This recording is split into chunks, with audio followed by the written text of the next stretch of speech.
Hi guys, this is Ranjit and a very happy new year to all of you, and this would be the first Q&A for 2018. And I asked you guys on Twitter, I've got a bunch of questions.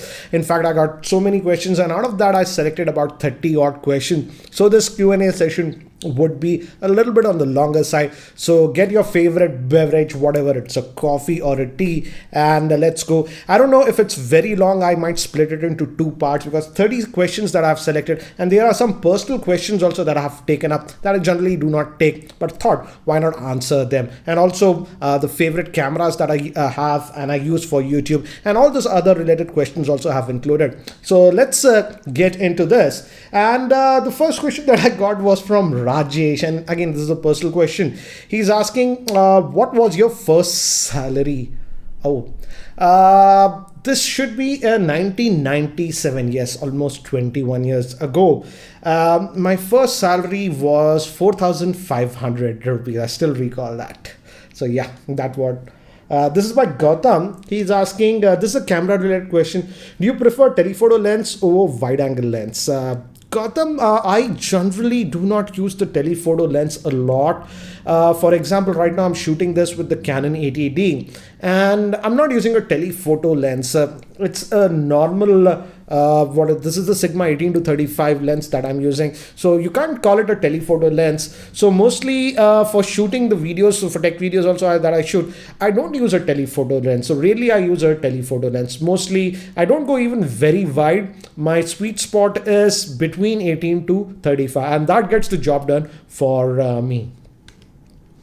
This is by Hari. He's asking, what are your opinions about the Kirin 970 that has AI features? Yeah, we are hearing a lot of AI features about the Kirin 970. But again, guys, it's not a processor that has complete AI. Just 3% of the SoC is dedicated to AI process. And it's not like other chips cannot do AI processing. But yeah, Huawei has implemented 3% of the SoC for AI operations. So yeah, it does a few things, automatic, fast than others, but again it's not a huge leap. For example, even Google Pixel devices that run on the Snapdragon 835 chipset have AI processing and stuff. So again, I'll make a different video regarding this AI chips, what we are seeing now and what we'll be seeing. I won't talk about in this video because this will become very long otherwise.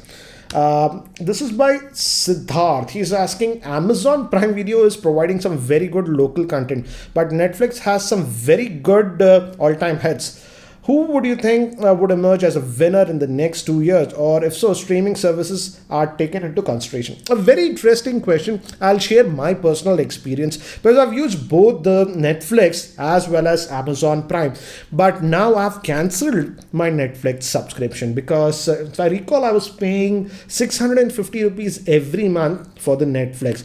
And I'm a person who does not watch a lot of content. Netflix, I used to watch just about 4 or 5 hours in a whole month. So I thought spending that 650 rupees every month was a wasteful expenditure. But Amazon Prime, I still have it because I got it with the Amazon Prime membership that for 500 rupees. Now I think it's 1,000 rupees. So yeah, I'm still having Amazon Prime and I tend to use it a lot. So considering India is a very price sensitive market, I feel Amazon Prime Video will have a lot larger subscriber base compared to Netflix. But yeah, you are also correct. Netflix has some good shows. Last year, I enabled my Netflix subscription for just 1 month, and because some of the shows that I follow had some new seasons, and I just finished those seasons in that month, and then again cancelled my subscription.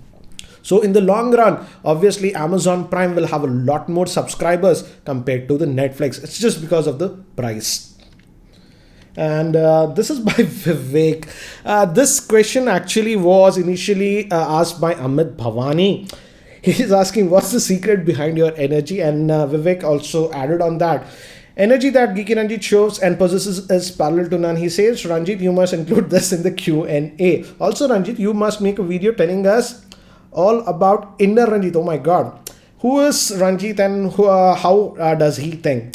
Okay, about the secret behind inner energy. And you guys, I think so, are asking why do I keep producing, videos on a regular pace? That was the initial question that Amit asked. To be frank, I have to say, I've been producing YouTube videos for last 7 years, and now it's sort of become a habit. And when guys, I don't post a video at the end of the day, I get really dejected. Felt that I have wasted a day. I didn't produce some great content because I constantly keep getting questions from you guys.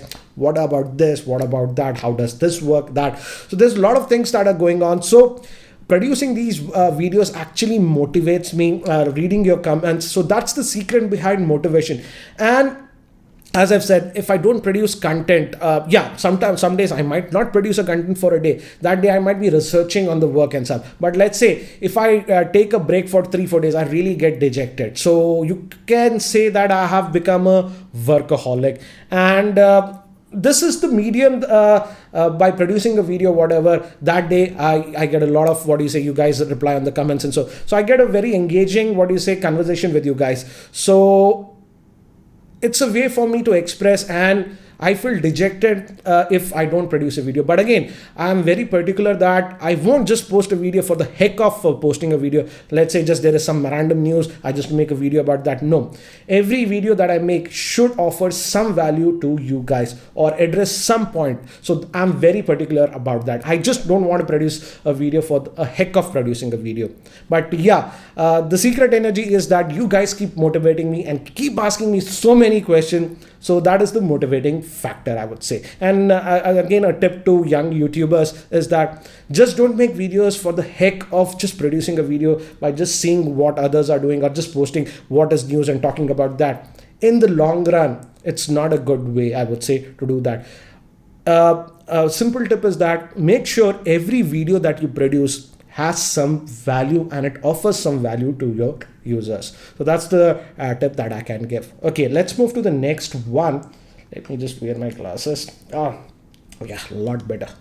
This is by Anurag. Are you happy with the way OnePlus introduces new color variants for the latest flagship, that is OnePlus 5T, every month? What are you thinking about that?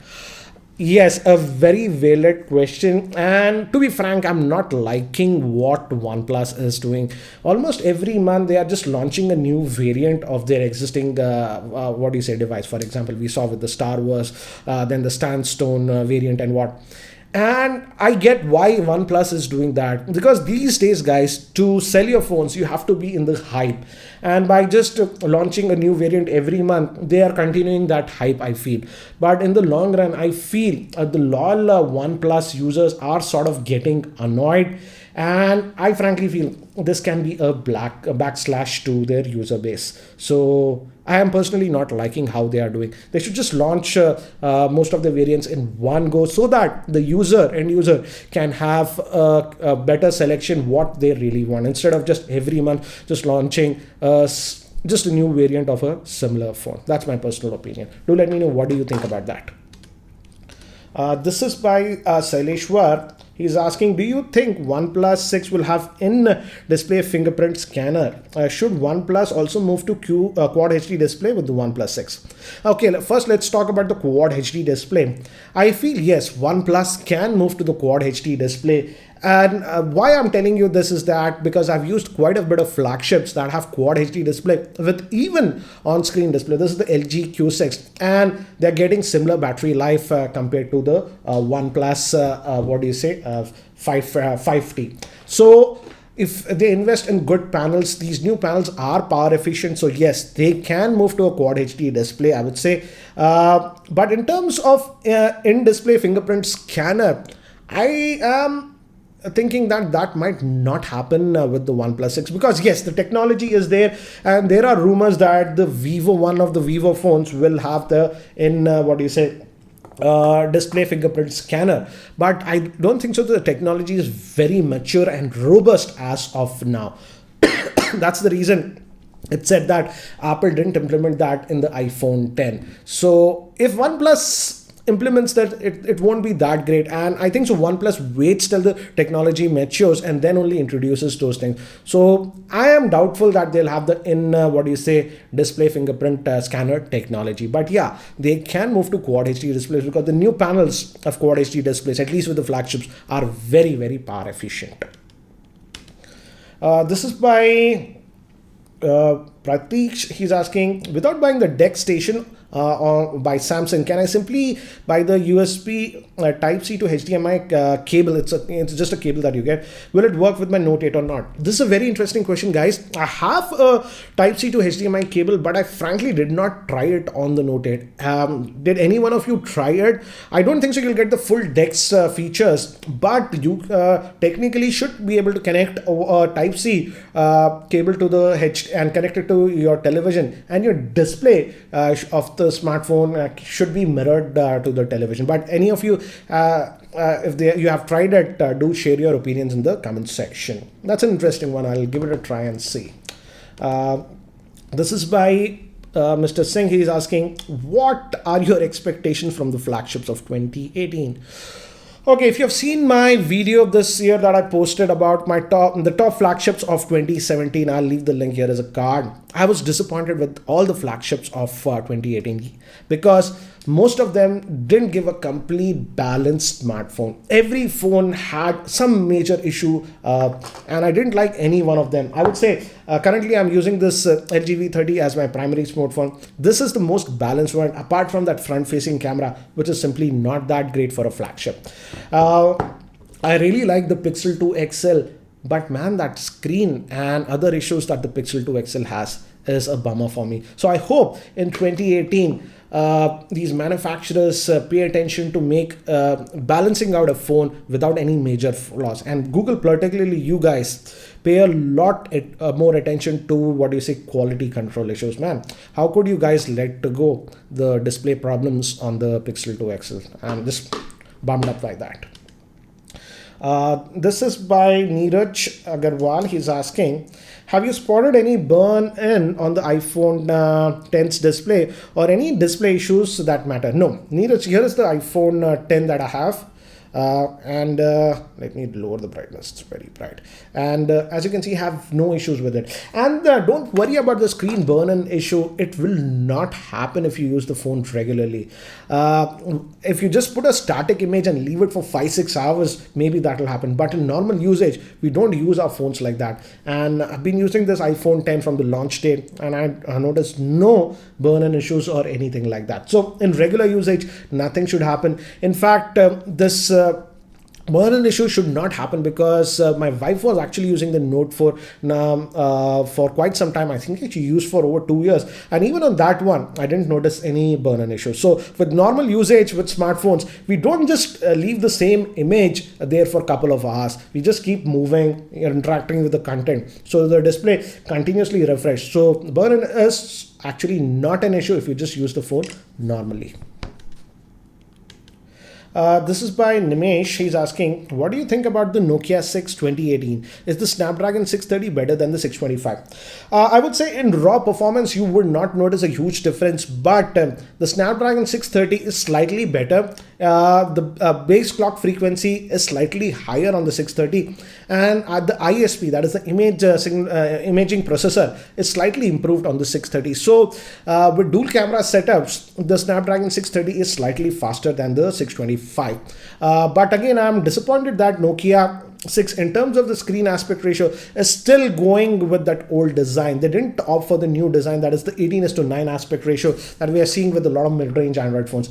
And almost every mid-range Android smartphone that will be coming out now in 2018 will employ this new screen aspect ratio, and that really makes a difference. So yeah, it's good that Nokia went with the Snapdragon 630, but disappointed that they're still sticking to the old 16:9 screen aspect ratio.